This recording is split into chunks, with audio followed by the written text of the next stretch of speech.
in our league, first place, we are having it's $50 buy-in, like I mentioned. So that would have made a $600 prize if we were doing like the first place solely gets all the money. But we did tier it out because that's how we like to do it in the Best of Bias Invitational.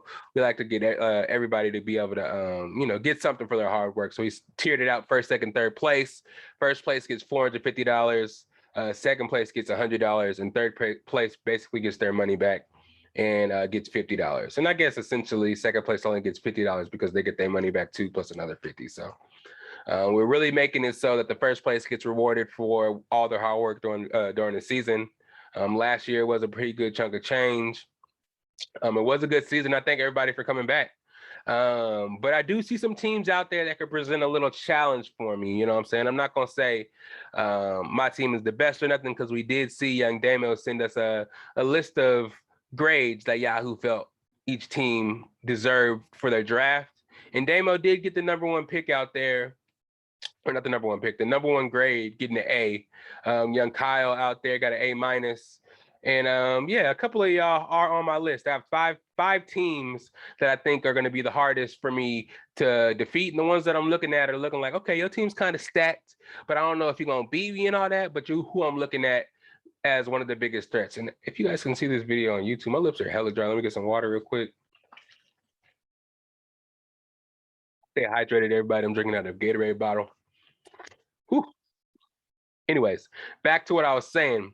So starting off with threats, the first team I thought that may give me a little issue, and you may be surprised because this is first year in the league, first year actually me playing fantasy with them.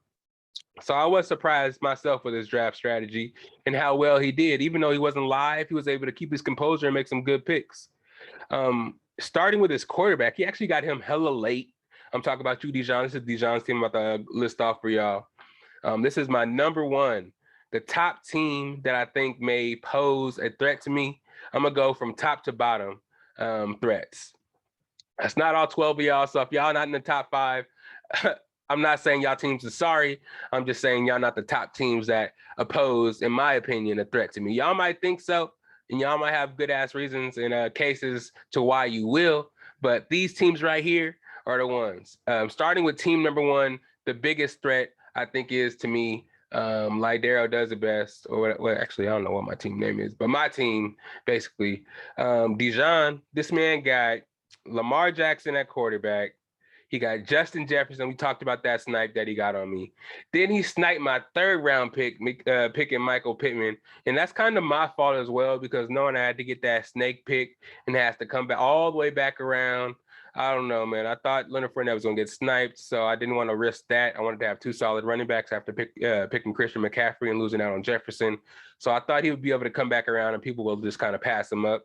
But I have to wait hella long for the next pick in the 3rd round. And Dijon was able to pick him up, Pittman.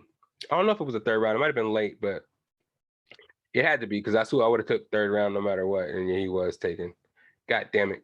Anyways, after that, he took DeAndre Swift, who I think he got with his 2nd pick, which is a great pickup running back wise. I'm hearing a lot about him, and we get to see him in Hard Knocks a lot, but man, he's just too little for me. I was too scared of running backs. Well, I took Christian McCaffrey, but DeAndre Swift is kind of smaller than Christian McCaffrey.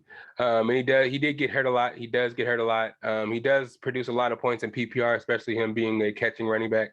So yeah.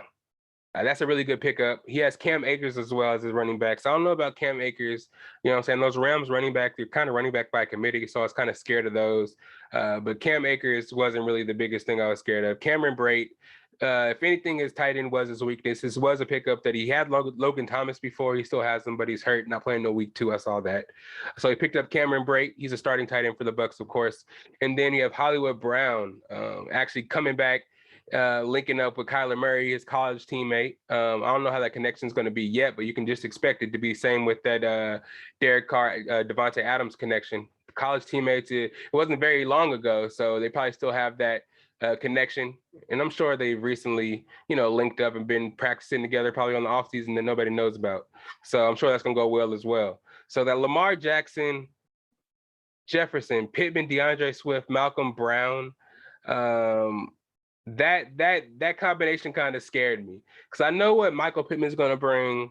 with Matt Ryan going over there, Carson Wentz being out of there. Michael Pittman didn't score many touchdowns, but I know he's going to be their number one receiver. And pairing him up with Jefferson and PPR is going to be crazy.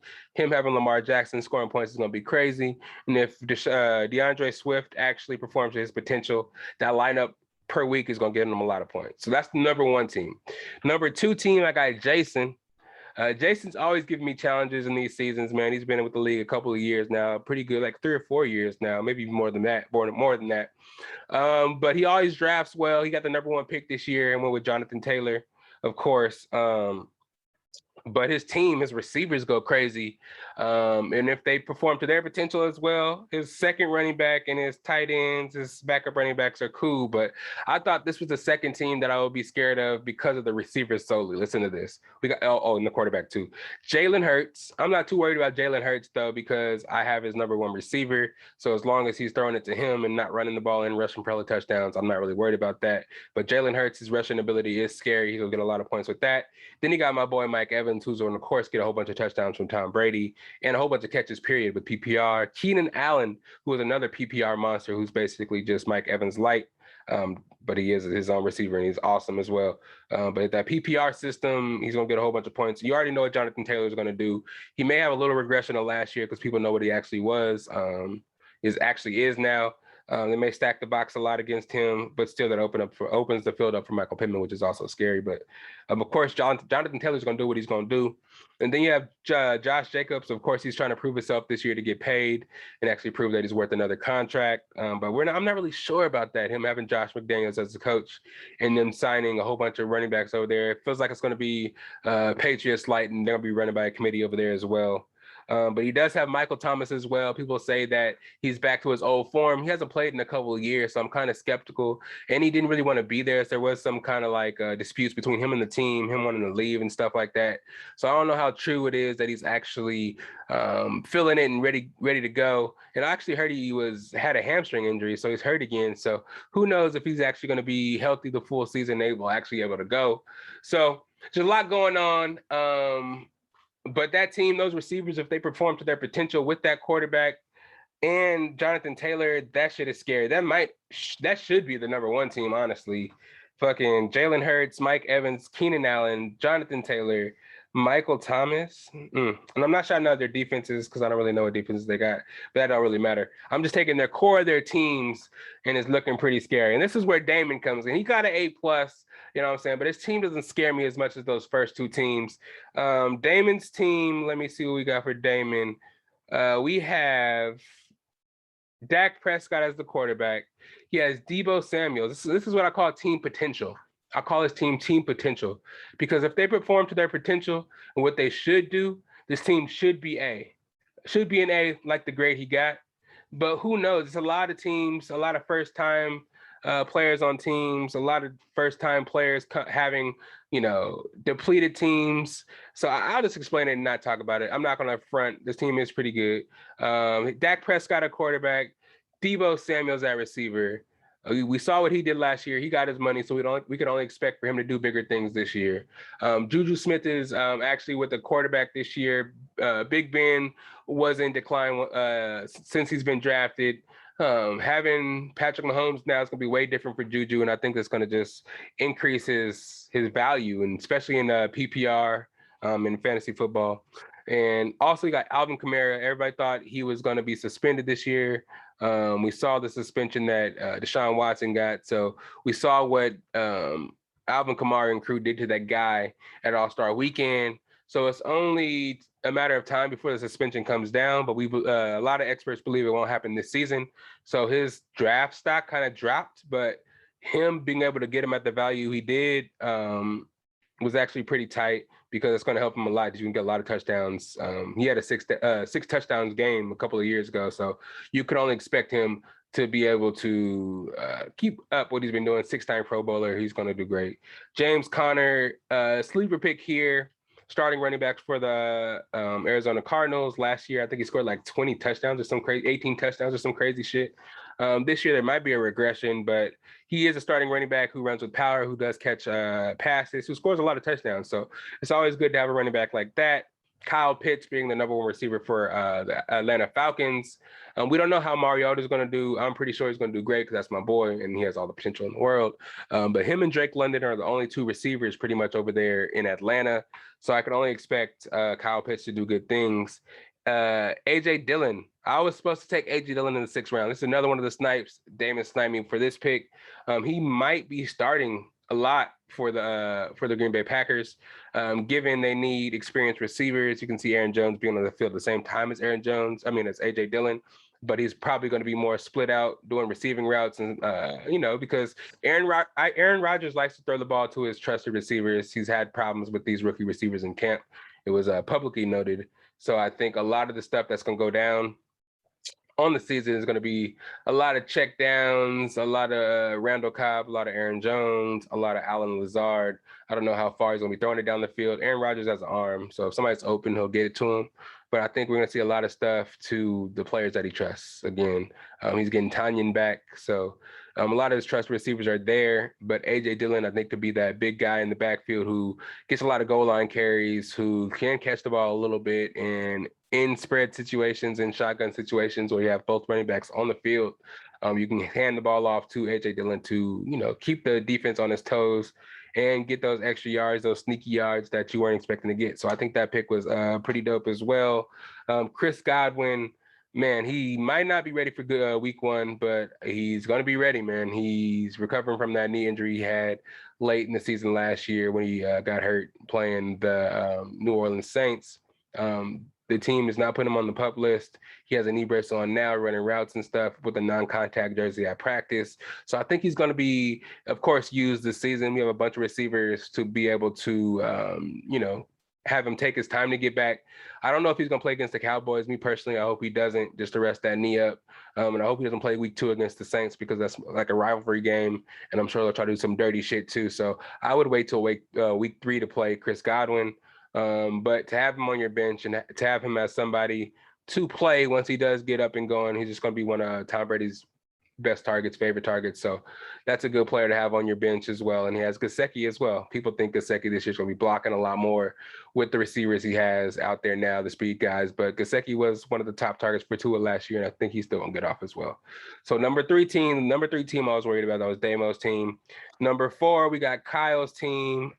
His team consisted of Kyler Murray, quarterback, Stephon Diggs, DJ Moore, Dalvin Cook, Javonte. Dalvin Cook and Javonte, of course, them together, I think is deadly. If Javonte can get the carries, I know he's going to catch the ball in the backfield, but if he gets all the carries that everybody's suspecting he will, and then if that Melvin Gordon workload is decreased as much as people think it's going to be, him and Dalvin together can be kind of tight. Stephon Diggs, they think the Bills are going to be like one of the number 1 offenses in the league, but them having a whole bunch of weapons, I think is going to slow down Stephon Diggs a little bit. But you know how Stephon Diggs is; he'll complain about his carries or his catches, so he'll get force fed by Josh Allen, and I'm sure he'll be open because he's a great receiver. So him and DJ Moore are awesome, but the fact that DJ Moore has Baker Mayfield, I have to see it to believe it. But if he is a good connection with Baker Mayfield and is able to get those PPR points and those, little carries, those end arounds and stuff like that, maybe it could be of use.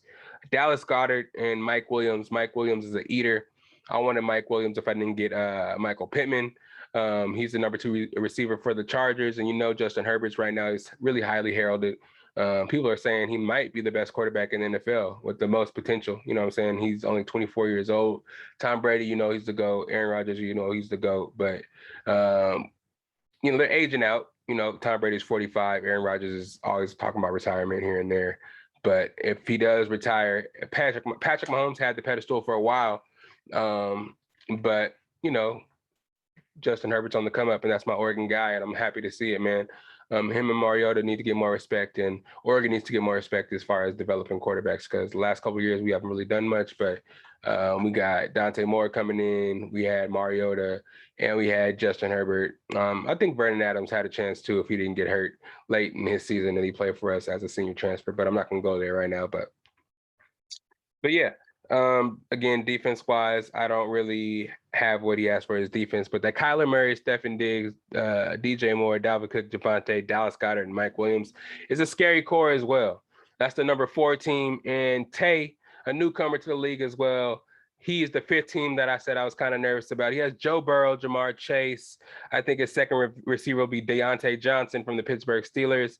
Derrick Henry, who he has. Okay, Derrick Henry did go at number 9. Okay, which is actually really crazy. He has Montgomery or Devin Harris as a second running back. Mark Andrews at receiver, and then at flex, he can play Harris, Antonio Gibson. He has a whole bunch of options. So just the fact that he got Chase, he got Burrow, he has Derrick Henry, who always gets a whole bunch of points, with a couple of running backs who are interchangeable. Damian Harris from the Patriots is the number one running back over there. And of course, Gibson, I don't know, with the whole tragic incident of Robinson getting shot, I think that might open up the role for Gibson to start again. He was regulated to kick return for a while, but he might get the go again with just Brian Robinson Jr. recovering from that gunshot wound from that potential or attempted carjacking, which is pretty sad. Prayers up to him. I hope he recovers pretty fast. But that does give Antonio Gibson subsequently a chance to take that spot over for a little bit while he's recovering and actually show what he actually does have and reclaim that number one spot. But yeah, those were the 5 teams. Dijon number 1, Jason number 2, Damon number 3, Kyle number 4, and Tay number 5. Everybody else, y'all teams are formidable, but I don't think I'll have as trouble playing y'all as much as I will these guys. Hopefully you guys make trades with them and make their teams a little bit worse. It's the best of bias. You need the earful, you should try us. From pop culture to the movies to Unitas. It's the best of bias. The best of bias. It's the best of bias. You are now listening to the Best of Bias podcast.